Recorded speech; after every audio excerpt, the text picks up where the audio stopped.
بسم اللہ الرحمن الرحیم۔ السلام علیکم ورحمۃ اللہ وبرکاتہ۔ ترجمہ قرآن مجید کا سلسلہ آگے بڑھاتے ہوئے آج ہم سورہ آل عمران کی آیت نمبر 121 سے 127 تک کا ترجمہ پڑھیں گے۔ اس کے بعد چونکہ جنگ احد کے حالات شروع ہو رہے ہیں، اس لیے جنگ احد کے اسباب و واقعات پہ تھوڑی نظر ثانی ضروری ہے تاکہ آگے آیتوں کی ٹھیک سمجھ آ سکے۔ جنگ بدر کا ذکر کچھ پہلے آ چکا ہے، کچھ آگے آئے گا۔ جنگ بدر میں خلاف توقع کفار کو زبردست شکست ہوئی، 70 بڑے بڑے سردار مارے گئے تھے۔ کفار مکہ کا شاید ہی کوئی ایسا گھر ہو جس میں کوئی ان کا فرد مارا نہ گیا ہو۔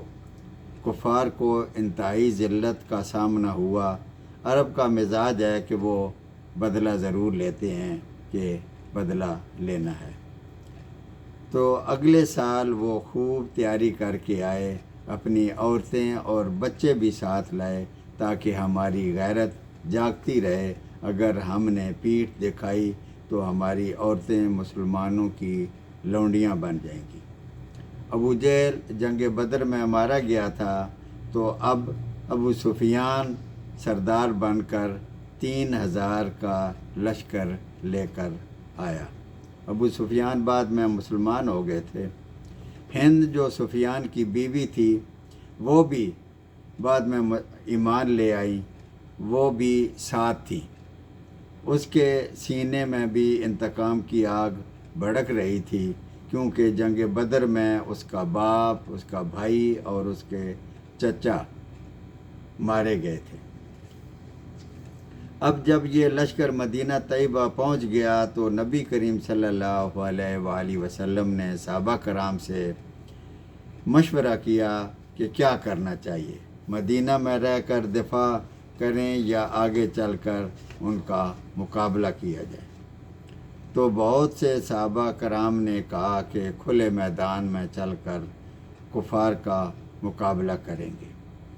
خود حضور صلی اللہ علیہ وآلہ وسلم کی رائے تھی کہ مدینہ کے اندر محصور ہو کر ان کا مقابلہ کریں۔ تو جو صحابہ جنگ بدر کے بعد ایمان لائے تھے، ان کا جوش و جذبہ تھا، ان کا زور تھا کہ جا کر مقابلہ کیا جائے، کیونکہ انہیں تو جام شہادت نوش کرنا تھا۔ تو ان کا لحاظ رکھتے ہوئے حضور پاک صلی اللہ علیہ وآلہ وسلم نے جنگ کا لباس پہن لیا اور 1000 مسلمانوں کا لشکر لے کر احد کے میدان میں پہنچ گئے۔ تو عبداللہ بن ابی نے بزدلی دکھائی، اور چونکہ اتفاق سے اس کی بھی یہی رائے تھی جو حضور پاک صلی اللہ علیہ وآلہ وسلم کی رائے تھی۔ اس نے جب ادھر 3000 کا لشکر دیکھا تو یہ بہانہ بنا کر اپنے 300 ساتھی لے کر واپس چلا گیا کہ جب ہماری رائے ہی نہیں مانی گئی تو ہم کیوں اپنی جانوں کو جوکھوں میں ڈالیں۔ اب باقی 700 مسلمان میدان جنگ میں رہ گئے تھے۔ ان 700 میں سے 2 گھرانے بنو حارثہ اور بنو سلمہ، ان کے پاؤں بھی تھوڑی دیر کے لیے ڈگمگائے، مگر پھر اللہ تعالیٰ نے ان کے دلوں کو مضبوط کیا تو جم گئے۔ اس کے بعد اللہ تعالیٰ نے وعدہ کیا ہوا تھا مدد کا، مدد آئی، فتح بھی ہوئی، مگر مسلمانوں کی پشت پر ایک درہ تھا پہاڑ میں۔ تو نبی کریم صلی اللہ علیہ وآلہ وسلم کو اندیشہ تھا کہ کفار یہاں سے آ کر حملہ آور نہ ہو جائیں، تو 50 تیر اندازوں کو وہاں پہ مقرر کیا اور ان کو کہا کہ یہاں سے مت ہلنا، حالانکہ تم دیکھو کہ ہم سب مارے گئے اور ہمارا گوشت چیل کوے کھا رہے ہیں، تب بھی یہاں سے مت ہلنا۔ لیکن جب مسلمانوں کو فتح ہو گئی، وہاں اختلاف ہو گیا کہ حضور نے تو شکست کے ضمن میں کہا تھا، مگر اب تو فتح ہو گئی ہے، چلو چل کر مال غنیمت سمیٹنے میں مسلمانوں کی مدد کریں۔ کمانڈر نے روکا کہ حضور صلی اللہ علیہ وآلہ وسلم کی حکم عدولی ہو رہی ہے، انہوں نے منع فرمایا ہے، ایسا نہ کرو۔ تو 35 چلے گئے، 15 باقی رہ گئے۔ خالد بن ولید گھڑ سواروں کا کمانڈر تھا، ان کی عقابی نظر نے دیکھا کہ درہ خالی ہو گیا ہے، تو اپنا دستہ لے کر واپس مڑا، پیچھے سے آ کر حملہ کر دیا اور فتح شکست میں بدل گئی۔ 70 صحابہ کرام شہید ہو گئے، خود حضور صلی اللہ علیہ وآلہ وسلم بھی زخمی ہو گئے، دندان مبارک شہید ہو گئے، زیادہ خون بہہ جانے سے بے ہوشی طاری ہو گئی، تو صحابہ کرام میں بات پھیل گئی کہ حضور صلی اللہ علیہ وآلہ وسلم بھی شہید ہو گئے۔ جب حضور صلی اللہ علیہ وآلہ وسلم کو ہوش آیا تو مسلمانوں سے کہا کہ اپنے بچاؤ کے لیے پہاڑ پر چڑھ جاؤ۔ اب خالد بن ولید اور ابو سفیان کے درمیان اختلاف ہو گیا۔ خالد بن ولید چاہتے تھے کہ ان کا پیچھا کریں اور ان کو مار دیں، تو سفیان نے کہا کہ انہیں نہیں، وہ اونچائی پر ہیں، اوپر سے پتھر اور تیر ماریں گے تو ہمارے گھوڑے بھی زخمی ہوں گے اور نقصان ہوگا، لہٰذا وہ واپس ہو گئے کہ ہم نے بدر کا بدلہ لے لیا ہے۔ یہ سارے اسباب و واقعات تھے۔ اس کے بعد جو آیات آئیں گی ان کا مفہوم سمجھنا آسان ہوگا۔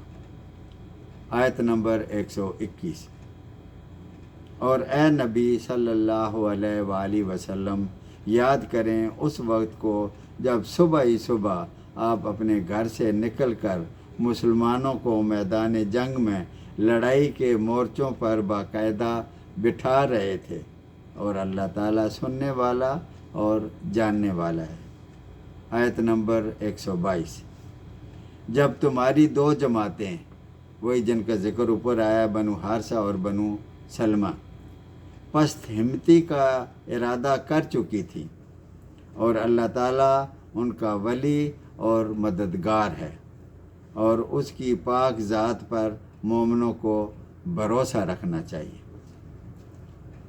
ان 300 بدبختوں کا ذکر اللہ تعالیٰ نے یہاں پہ ذکر کرنا بھی مناسب نہیں سمجھا، لیکن بنو حارثہ اور بنو سلمہ کو اس بات پر فخر تھا کہ ہمارا ذکر اللہ تعالیٰ نے قرآن مجید میں فرمایا ہے۔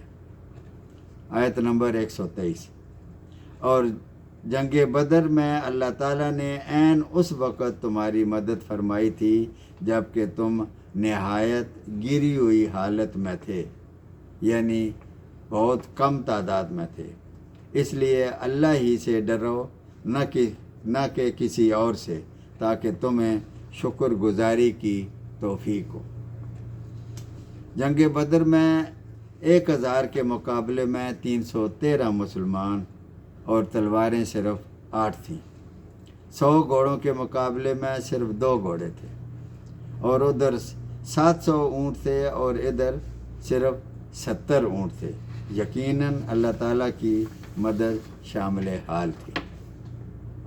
آیت نمبر 124، جب آپ صلی اللہ علیہ وآلہ وسلم مومنوں کو، یہ بھی جنگ بدر کا حال بتایا جا رہا ہے، مومنوں کو تسلی دے رہے تھے، کیا آسمان سے 3000 فرشتے اتار کر اللہ تعالیٰ کا تمہاری مدد کرنا تمہیں کافی نہ ہوگا؟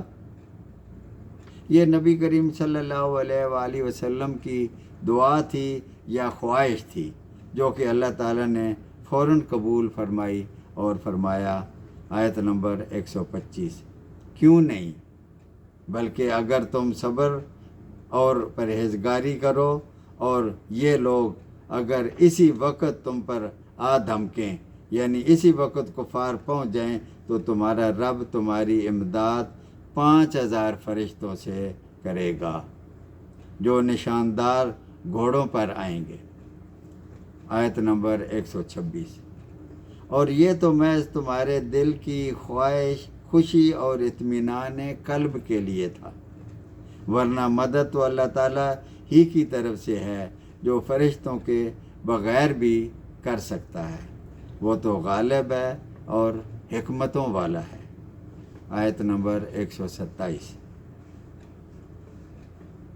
اس مدد الہی کا مقصد یہ تھا کہ اللہ تعالیٰ کافروں کی ایک جماعت کو کاٹ دے یا انہیں ذلیل کر ڈالے اور سارے کے سارے نامرد ہو کر واپس چلے جائیں۔ صدق اللہ العظیم۔